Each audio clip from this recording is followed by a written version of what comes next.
Assalamualaikum warahmatullahi wabarakatuh. Perkenalkan, nama saya Abdul Malik Fatan. Saya di sini akan menjelaskan yaitu sumber daya yang dibutuhkan dalam usaha kerajinan dari bahan limbah membentuk bangun ruang. Untuk usaha kerajinan dari bahan limbah berbentuk bangun ruang, terdapat beberapa sumber daya yang dibutuhkan. Berikut adalah beberapa di antaranya. Nah, yang pertama nih, ada bahan baku. Bahan baku itu apa sih?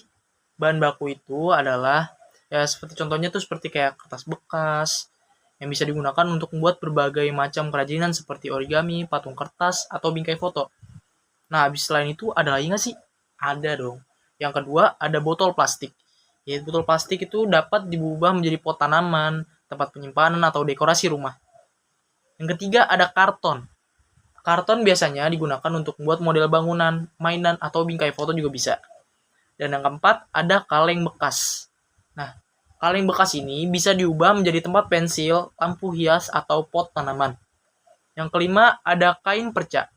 Nah, kain perca ini fungsinya itu bisa dibuat sisa-sisa kain dapat dijadikan tas, dompet, atau boneka.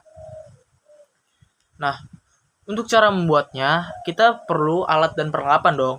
Nah, untuk alat perlengkapan, yaitu ada yang pertama ada gunting dan atau cutter. Bisa digunakan untuk memotong bahan-bahan limbah. Yang kedua, ada lem. Lem itu gunanya diperlukan untuk menekatkan berbagai bagian bahan limbah. Yang ketiga, ada cat dan pewarna untuk memberikan sentuhan akhir-akhir pada produk kerajinan.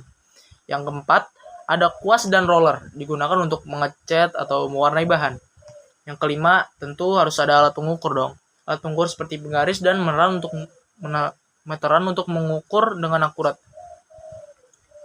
Nah, ada juga lagi nih yang teman-teman, yaitu sumber daya manusia. Sumber daya manusia, kita diperlukan perajin yang terampil. Orang yang memiliki keahlian dalam mengolah bahan limbah menjadi produk yang bernilai. Yang kedua, kita membutuhkan desainer. Desainer ini dibutuhkan untuk perancang produk yang menarik dan inovatif. Yang ketiga, ada pemasaran.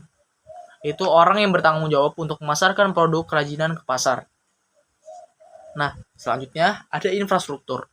Yang pertama, itu adalah ruang produksi. Area yang memadai untuk melakukan proses produksi. Itu yang kedua, ada juga penyimpanan. Nah, untuk ruang penyimpanan ini adalah tempat untuk menyimpan bahan baku dan produk jadi sebelum dijual. Nah, habis itu ada lagi nih teman-teman. Itu adalah sumber daya pendukung. Yang pertama ada jaringan pemasaran. Jaringan pemasaran ini bisa melalui media sosial seperti pasar lokal atau e-commerce untuk mempromosikan produk. Yang kedua ada kemasan. Nah, kemasannya ini itu dibutuhkan untuk mengemas produk agar menarik dan mudah diangkut. Yang ketiga ada bahan promosi seperti brosur, banner, dan kartu nama untuk memperkenalkan produk. Oke, selanjutnya ada energi. Yang pertama, energi yang dibutuhkan untuk usaha kerajinan limbah ini yaitu adalah energi listrik. Energi listrik penting untuk mengoperasikan alat-alat produksi seperti mesin memotong atau alat lem, seperti lem tembak seperti itu. Dan yang kedua ada air. Nah, air ini dibutuhkan dalam proses produksi, misalnya untuk membersihkan bahan-bahan limbah. Nah, untuk supaya usaha ini berjalan dengan baik, kita perlu pendidikan dan pelatihannya, yaitu yang pertama ada workshop dan kursus. Pelatihan tentang teknik kerajinan dan pengolahan limbah bisa sangat berguna. Yang kedua, kita memerlukan mentor. Pengrajin yang berpengalaman bisa memberikan bimbingan untuk meningkatkan kualitas produk.